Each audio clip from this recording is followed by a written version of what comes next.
Hello mga dads, at meron na naman tayo to troubleshoot na isang Condura window type non-inverter. Ang concern ni sir, hindi daw siya lumalamig. Siyempre, ang gagawin natin, try natin. Pero tinry na natin ito sa loob, ipapakita ko lang kung paano natin siya troubleshoot.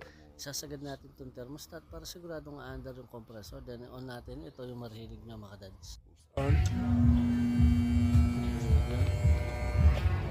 Ay mga dads, at naririnig nyo na umaandar yung compressor natin, pero namamatay din siya agad. Ibig sabihin nahihirapan siya mag-start.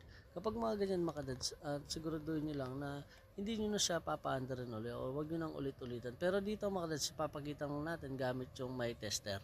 Papakita ko lang dito mga dads kung ano ba yung pinagkaiba kapag ganun yung kondisyon ng aircon nyo mga dads. Ayan, tingnan nyo. Siya. Ayun na nga mga dads, nakita natin sa tester natin ay nag-over ampere siya. Kapag mga ganun mga dads, make sure na patayin mo na yung aircon tapos bunutin mo na yung saksak. Tapos tumawag ka na ng pinagkakatiwalaan mong technician. Huwag nyo na po siyang ulit-ulitin paandarin or hayaan na nakabukas kasi mangyayari ulit-ulit, mag-start siya tapos mamamatay, nag-overamp siya. Possible na masira agad yung compressor natin. Mas lalaki po yung gastos. Kaya po nagtitrip yung OLP natin o bumibigay siya, ibig sabihin may mali or may nag-high hump.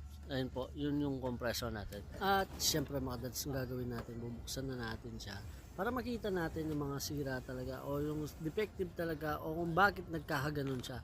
Para may reference tayo kay sir. Sir, ito po yung sira, ito po yung dapat palitan. So, tara mga dads, kalasan na. Shoutout nga pala sa mga taga-Bunganan, Magalang, Pampanga. Nandito po kami ngayon. So, tara mga dads, let's go! Ito na nga mga dads, at natanggal na namin yung cover sa harap. Ngayon bubunutin na namin to, tataas mo lang siya dito. Ayan, so meron pa natira siguradong tornilyo to mga dads. Siguro yung sa likod kasi ayaw mga dito sa likod. Dito sa side, okay na siya. So titingnan lang natin. Ayun, may naiiwan pa lang dalawang tornilyo. Yung dito sa side ng cover bandang itaas. Yung dalawang tornilyo na yun mga dads, nakakapit din sa condenser natin. Para hindi po mag-vibrate yung cover niya at hindi maging maingay yung aircon natin.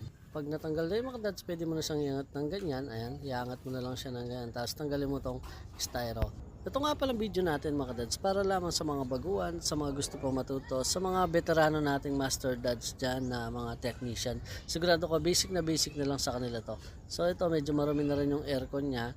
Then tatanggalin mo yung tornilyo dito sa baba para mahila mo siya at yung ground niya dito mga dads. At syempre mga dads, kung bago ka lamang sa aking channel ay huwag mong kalimutan mag-subscribe at click ang notification bell para updated ka sa ating mga bagong videos.